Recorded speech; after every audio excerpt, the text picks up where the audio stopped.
Tonight, as data centers are coming to East Texas, you heard about them, and some people are not happy about it. In Sulphur Springs, folks there are fighting one in court.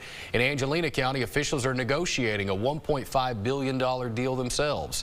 Today, state lawmakers stepped in on the issue and asked hard questions about our water, power, and who says what. KLTV7's Michael Richardson has that story. They're already here, massive facilities rising on the edges of small Texas towns. In Sulphur Springs, residents say they found out from a developer's video, not their city.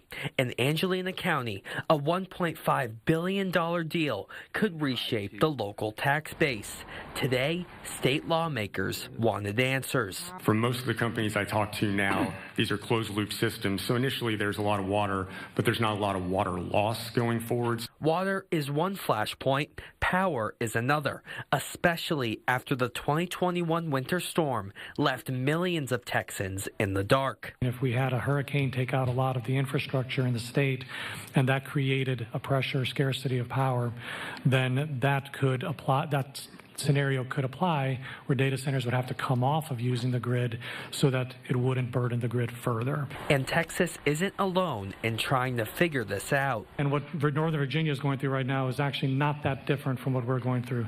They are at a capacity of being able to connect in new data centers at large scale because of the infrastructure needs in their area, transmission as well as generation.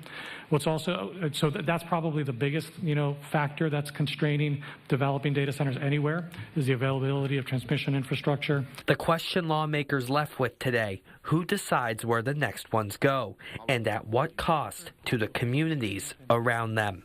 Michael Richardson, KLTV7 News. Those lawmakers plan to open the floor to the public comment later this month. That will be the first chance for folks to speak directly to those state lawmakers about the projects in their community.